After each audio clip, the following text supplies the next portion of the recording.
Das Projekt hat ja verschiedene Elemente. Wir haben einmal die Projektion an der Decke, dann haben wir die verschiedenen oder die beiden Moving Heads, die auf die Besucher zeigen, sobald sie sich in den Raum begeben. Und dann haben wir noch die Klänge.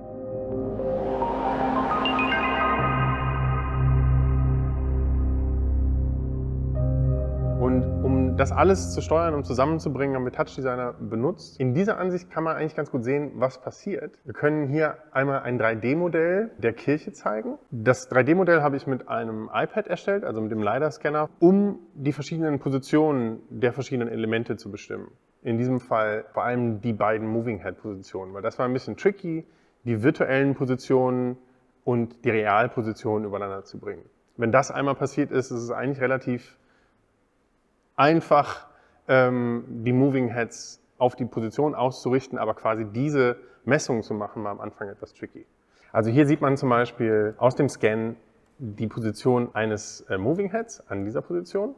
Und da sieht man auch schon, dass der Moving Head sich ein bisschen bewegt. Sobald Tobi jetzt in die Mitte schreitet, fängt der Moving Head an, auf Tobis Position zu zielen oder auf eine beliebige Position von einem ausgesuchten Besucher. Das ist zufällig ausgewählt, wer dann bestimmt wird. Dann haben wir hier quasi dieses Grid liegen, was eine Repräsentation der Deckenprojektion dann wiederum ist. Weil in der gleichen Ansicht findet auch die Physiksimulation für die Partikel an der Decke statt.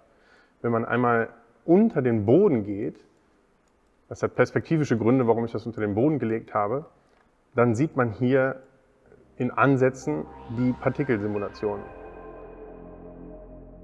Für die Audioszene von U-Atlas haben wir diesmal einfach nur Ableton Live benutzt. Wir haben eine Kirche, einen ziemlich halligen Raum und deswegen habe ich mich für 2 Layers entschieden. Einen sehr dronigen, kontinuierlichen Sound, der von den Besucherinnen durch die Bewegung in der Klangfarbe transformiert wird. Dazu benutze ich einfach den Wavetable Synthi, weil man mit der Syntheseart ziemlich schöne Morphs machen kann, die sehr viel Klangfarbe beeinflussen. Und dann gibt es eine lange Chain an vielen Parametern, die durch die Bewegung der Besucherin gesteuert werden können. Eine zweite Schicht, für die ich einen FM-Synthi, den Operator, benutze, besteht aus kleinen Elementen, die eher wie so Glöckchen sind. So kleine impulsive Sachen, die sich je nach Bewegung in der Länge ziehen können, spitzer werden können, schärfer oder auch der Klangfarbe sich verändern. Und auch für die gibt es so eine längere Processing-Chain, um einfach vielfältige Möglichkeiten zu haben, die Klänge zu beeinflussen.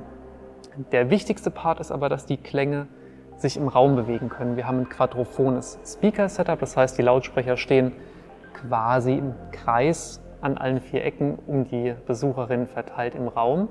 Und wenn der Max jetzt mal reingeht, wird er nämlich erfasst vom gleichen System wie die Visuals. Und wir sehen einmal, dass seine Position jetzt im Raum verteilt wird.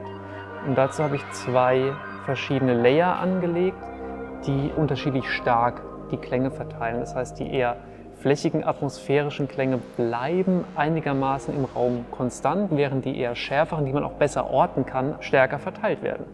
Spannend wird es dann, dass wir hier noch die Gesten erkennen über den Azure Kinect Sensor, nämlich jetzt die linke Hand in der X- und Y-Position und die rechte Hand.